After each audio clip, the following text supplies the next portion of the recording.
وَهُوَ عَلَىٰ صِرَاطٍ مُسْتَقِيمٍ وَلِلَّهِ غَيْبُ السَّمَاوَاتِ وَالْأَرْضِ، آسمانوں اور زمین کے سارے بھید، ساری کھلی باتیں، ساری چھپی باتیں اللہ ہی کے لیے ہیں۔ وَمَا أَمْرُ السَّاعَةِ إِلَّا كَلَمْحِ الْبَصَرِ، اور قیامت کا معاملہ تو بس ایسے ہوگا جیسے ایک نگاہ کا ڈپک جانا، اچانک آ جائے، او ہوا اقرب، یا شاید وہ اس سے بھی قریب تر ہو۔ ان اللہ علی کل شیء قدیر، یقیناً اللہ تعالیٰ ہر چیز پر قادر ہے۔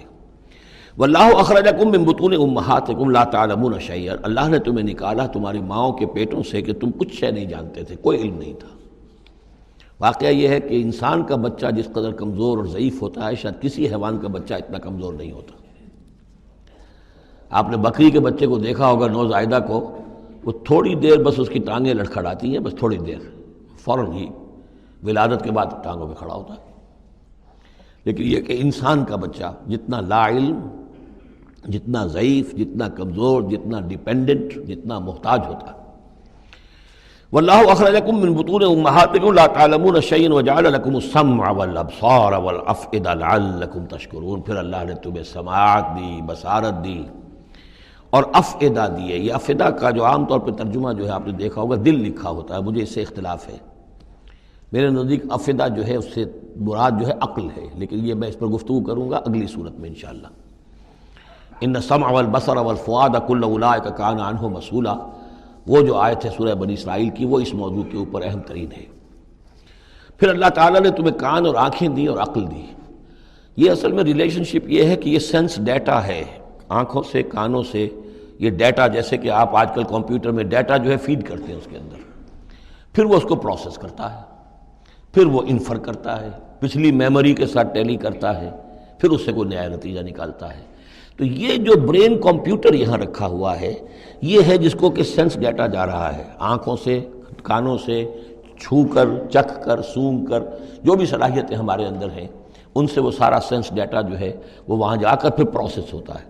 اس کو پروسیس کر کے اس سے نتیجہ نکالتا ہے، وہ ہے عقل، وہ جو انسان کے اندر یہ ذہن اس دماغ میں جو رکھا گیا ہے۔ فؤاد سے میرے نزدیک مراد یہ ہے، اور میں اس پر جازم ہوں۔ وَجَعَلَ لَكُمُ السَّمْعَ وَالْأَبْصَارَ وَالْأَفْئِدَةَ لَعَلَّكُمْ تَشْكُرُونَ، تاکہ تم شکر کرو، ان چیزوں کا، ان نعمتوں کا حق مانو، حق ادا کرو، ان چیزوں کو، ان نعمتوں کو صحیح طریقے سے استعمال کرو۔ أَلَمْ يَرَوْا إِلَى الطَّيْرِ مُسَخَّرَاتٍ فِي جَوِّ السَّمَاءِ، کیا یہ دیکھتے نہیں پرندوں کو کہ وہ فضا کی اس خالی خلا کے اندر حکم یہ بالکل مسخر ہیں، یعنی اللہ تعالیٰ کے حکم کے مطابق جو ہے تیر رہے ہیں۔ ما یمسکہن الا اللہ، انہیں نہیں تھاما ہوا ہے کسی نے سوائے اللہ کے۔ ان فی ذلک لآیات لقوم یؤمنون، یقیناً اس میں نشانیاں ہیں ان لوگوں کے لیے جو ماننا چاہیں یا جو ایمان رکھتے ہوں۔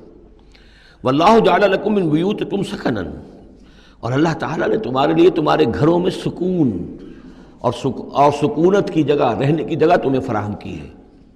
وجعل لکم من جلود الانعام، اور بنا دیے تمہارے لیے تمہارے چوپایوں کی کھالوں سے بیوتن، ایسے گھر یعنی خیمے۔ یہ جانوروں کے کھالوں کے خیمے بناتے تھے تاکہ یہاں خیمہ، یہاں اکھاڑا وہاں لگا دیا، وہاں سے اکھاڑا وہاں لگا دیا، وہ ہلکا رہتا تھا خانہ بدوش لوگوں کے لیے۔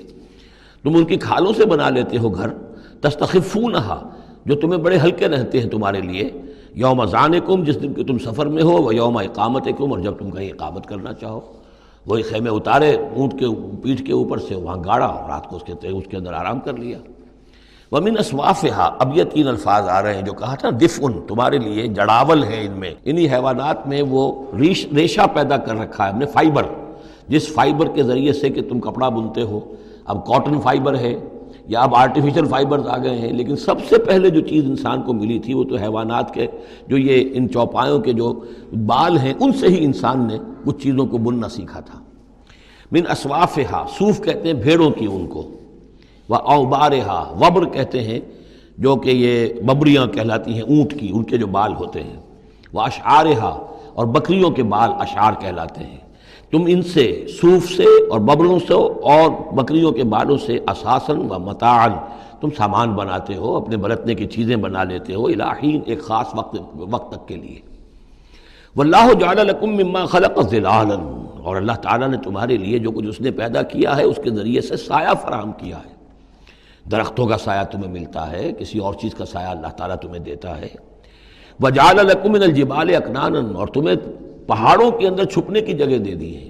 یعنی غاریں ہوتی ہیں، ظاہر بات ہے طوفان جب آتے ہیں اور بڑی تیز ہوا جب چل رہی ہوتی ہے تو پہاڑوں ہی کے اندر وہ کھو موجود ہوتی ہے، وہ غاریں ہوتی ہیں کہ ان میں لوگ پناہ لیتے ہیں۔ وَجَعَلَ لَكُمْ سَرَابِيلَ تَقِيكُمُ الْحَرَّ، اور تمہارے لیے ایسے کرتے بنا دیے، لباس بنا دیے جو تمہیں گرمی سے بچاتے ہیں۔